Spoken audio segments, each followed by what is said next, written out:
सातवां स्वरूप क्या है? सप्तमम काल रात्रि थी। देवी का सातवां स्वरूप काल रात्रि है। और सातवीं भक्ति क्या है? श्रवणम कीर्तनम विष्णु स्मरणम पाद सेवनम अर्चनम वंदनम दास्यम। सातवीं भक्ति है दास्य।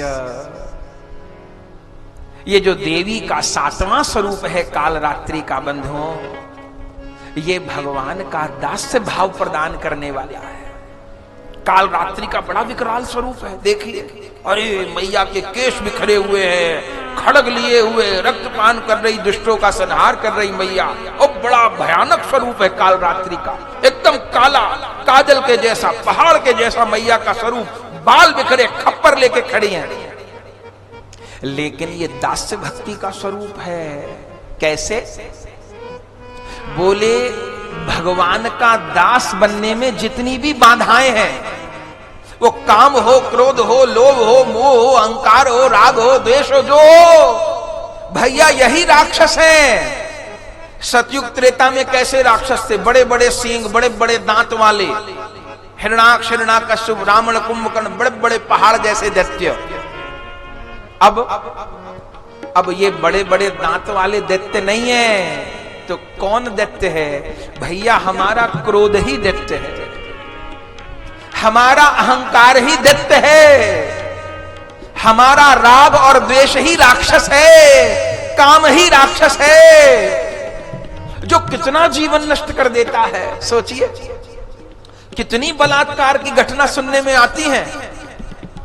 बलात्कार हो गया, अरे पहले से वो ऐसे नहीं थे, लेकिन ऐसी बुरी घटना हो गई।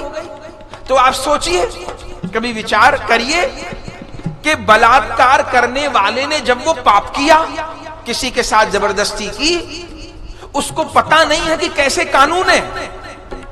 मैं पकड़ा गया तो जीवन बर्बाद, मेरा कैरियर बर्बाद, जीवन बर्बाद, मां बाप बर्बाद, व्यापार बर्बाद, फांसी तक पहुंच जाऊंगा। ये सब जानता है वो, लेकिन उसके बाद भी पाप कर देता है। और उसको इस कुकर्म में कितना सुख मिलता होगा, कितनी देर का सुख मिलता होगा। वो कुछ मिनटों के पागलपन के लिए अपना पूरा जीवन बर्बाद कर देता है। फिर जिंदगी जेल में बीतती है, फांसी होती है, क्या क्या होता है सब जानते हैं। तो बताइए, वो उस समय का, उसके भीतर का जो काम है, वासना है, वो दैत्य नहीं है क्या? उस राक्षस ने उस व्यक्ति के द्वारा कैसा कुकर्म करवा दिया कि जीवन नष्ट कर दिया। राक्षस नहीं है क्या? काम राक्षस नहीं है, क्रोध राक्षस नहीं है। इतना क्रोध आ गया, खुद को मार दिया या किसी दूसरे को मार दिया। कितनी आत्महत्याएं होती हैं। क्रोधी तो आया, पति पत्नी में बात हो गई, बच्चों से बात हो गई, घर परिवार में बात हो गई, मर गए, मार दिया, फांसी पे झूल गए, कट गए, कूद गए, जल गए, क्या क्या हो गया, सब सुनते हैं आप। तो ये क्रोध राक्षस नहीं है क्या? मोह राक्षस नहीं है क्या? राग द्वेष राक्षस नहीं है क्या? और ये राक्षस ही हमको भगवान का दास बनने से रोकते हैं। ये राक्षस ही भक्ति नहीं करने दें। ये राक्षस ही हमको भक्ति क्या, हमको इंसान नहीं बनने देते। आहा, इन राक्षसों को कौन मारता है? इन राक्षसों को काल रात्रि मारती है। ओ दुर्गा जब काल बन करके आती है जीवन में, इन राक्षसों का वध करती है, वध करती है। और वध करके क्या करती है? रक्त बीज की कथा आपने सुनी होगी। रक्त बीज नाम का राक्षस था शुंभ निशुंभ की सेना में। कैसा राक्षस था वो कि उसको किसी ने मारा और उसके रक्त की बूंद गिरी, तो जितनी रक्त की बूंद नीचे गिरेंगी उतने रक्त बीज पैदा हो जाएंगे। सोचिए, मैया लड़ रही है राक्षसों से।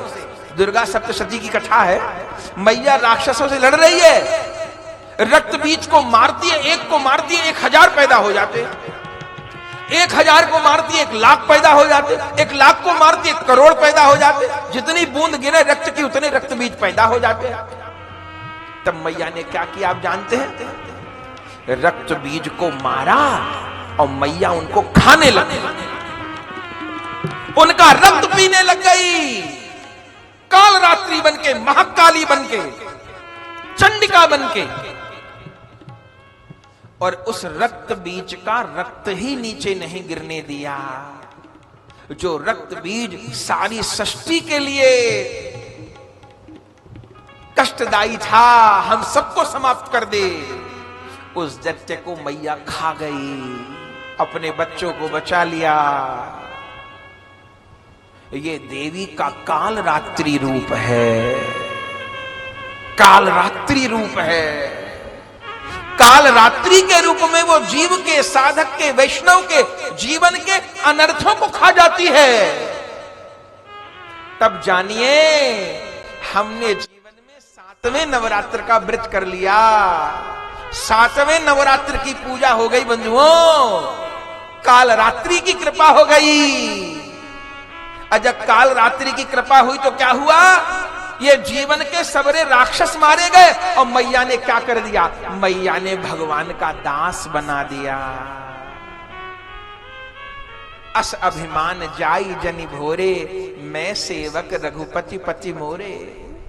रामदास बना दिया, कृष्णदास बना दिया, गौरदास बना दिया, हरिदास बना दिया।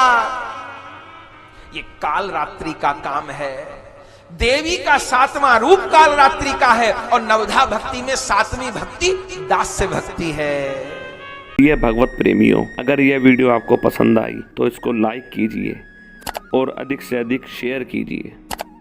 परम पूज्य श्री गौरदास जी महाराज जी के YouTube चैनल को सब्सक्राइब करें।